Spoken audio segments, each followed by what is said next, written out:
여러분 안녕하세요. 홍성민 목사입니다. 오늘은 주기도문의 내용을 하나하나 살펴보면서 우리가 평소에 암송했던 주기도문의 내용이 무엇인지 살펴보도록 하겠습니다.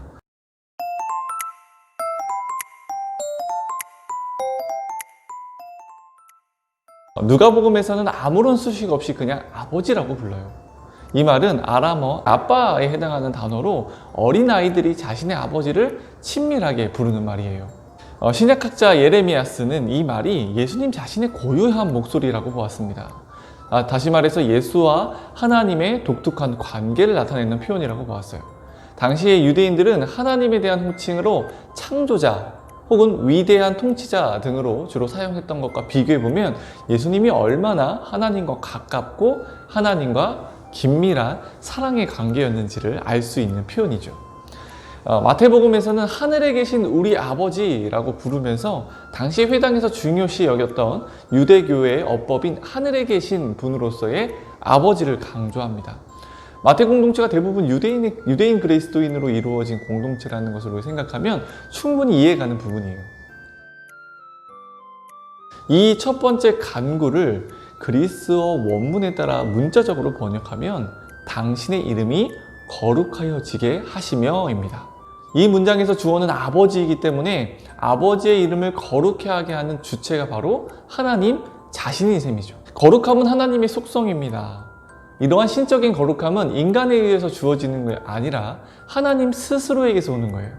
이 문장은 분명히 우리가 하나님의 이름을 거룩하게 합시다 라고 이야기하는 것이 아니라 하나님이 스스로 거룩하게 하소서라는 간구문으로 이루어져 있어요. 이를 통해서 알 수 있는 건 우리가 인간 스스로 하나님 앞에서의 겸손한 자세를 가져야 한다라는 것과 그리고 하나님을 향한 우리의 자세와 태도를 정비하게 하죠. 그리고 하나님은 그런 인간을 통해서 하나님의 이름을 거룩하게 하십니다. 하나님에 의해서 인간을 통해 이 하나님의 이름이 거룩하여지는 방법이 뭘까? 저는 말씀 안에서 거하는 게 아닌가 생각이 들어요. 요한복음 17장 17절에 이런 말씀이 있죠. 그들을 진리로 거룩하게 하옵소서. 아버지의 말씀은 진리니이다. 우리가 하나님 말씀 가운데 살아갈 때 하나님의 이름이 우리를 통해서 거룩함을 받게 되는 것이죠. 이 부분은 주기도문에서 가장 중요한 간구라고 할 수 있어요. 원문에는 나라 앞에 당신의 라는 소유격이 있습니다. 그러니까 원래의 문장은 당신의 나라가 임하시오며 라는 게 되는 거예요. 여기서 당신이 누굴까? 당연히 하나님이겠죠. 즉 하나님의 나라에 대한 간구입니다. 예수님께서 공생의 기간 선포하셨던 이 메시지의 핵심 또한 하나님의 나라였다라는 걸 생각해보면 되게 중요한 내용임을 알 수 있어요. 이렇게 얘기했죠. 회개하라, 천국이 가까이 왔느니라. 그런데 우리가 이 하나님 나라에 대해서 오해하는 것이 있습니다. 그것은 하나님의 나라, 즉 천국이라고 부르는 이 하나님의 나라를 공간적인 개념으로 이해해서 죽어야만 들어가는 곳, 사후세계로 이해한다는 거죠. 하나님의 나라를 천국 혹은 천당으로 번역하여 사용할 때 흔히 이러한 사후세계의 의미로 사용됩니다.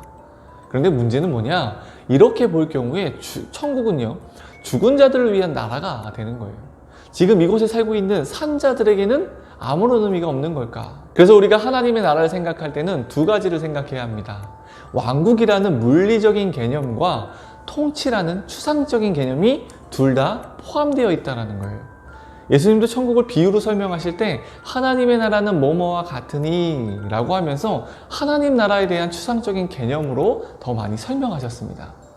이 경우에 하나님 나라는 하나님의 통치가 실현되는 곳, 하나님의 뜻이 이루어지는 곳이나 상태 또는 그 과정이라고 말할 수가 있어요. 예수님은 하나님의 통치가 시간과 공간을 초월한 모든 영역에 실현되어야 한다고 보았다라는 거예요. 여러분, 마치 어둠 속에서 이 태양빛이 밝아오는, 이 여명이 밝아오면 그 빛으로 인해서 어둠이 점차 사라지듯이 하나님의 통치가 그렇게 이 세상 가운데 확장되어 간다고 보았습니다. 이에 반해 유대인들은 하나님의 나라를 전적으로 현재적이며 정치적인 것으로 이해했어요. 혹은 묵시적인 것으로 보았죠. 종말론적인 것으로 보았다는 거예요. 다시 말해서 하나님의 나라를 옛 다윗의 시대의 이 영광으로 그것을 회복하는 것으로 보았어요. 로마로부터 해방시켜줄 이 구원자 메시아가 나타나 이스라엘만의 나라를 세우는 것, 우리만의, 자신들만의 나라를 세우는 것이 하나님의 나라라고 이해했죠. 예수님은 하나님의 나라를 단지 묵시적이거나 정치적인 것으로 이해하지 않았습니다. 하나님의 나라는 사랑과 용서가 이루어지고 하나님의 치유와 회복이 이루어지는 곳, 하나님의 정의와 평화와 이 하나님의 임재가 이루어지는 것으로 보았습니다. 그리고 그것이 이루어지는 곳이라면 개인이든 공동체든 하나님의 나라가 시작된 것이라고 그렇게 가르쳤죠. 예수님은 이 땅에서 현실 정치나 로마와 맞서지 않았어요.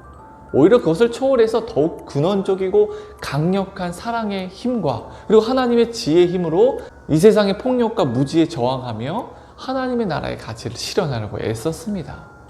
그리고 이를 위해서 자신의 몸을 버리셨죠.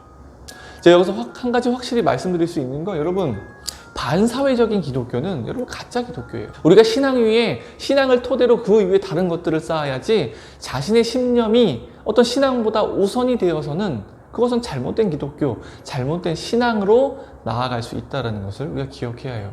최근에 이 반사회적인 기독교 움직임들을 우리가 뉴스를 통해 많이 보죠. 여러분, 절대 기독교는 반사회적인 종교가 아닙니다.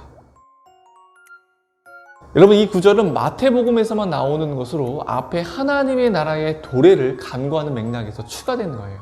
이 부가문은 하나님의 뜻이 이미 하늘에서 이루어졌고 그것처럼 땅에서도 하나님의 뜻이 이루어지기를 간구합니다. 이를 통해 우리는 하나님의 뜻이 이루어지는 곳이 바로 하나님의 나라라는 것을 알 수 있어요. 이는 하나님의 뜻이 이루어지기를 하나님께 간구할 뿐만 아니라 하나님의 동역자로서 우리 또한 능동적으로 하나님의 뜻에 따를 수 있는 힘을 달라고 간구하는 의미 또한 포함되어 있다는 것을 기억해야 합니다.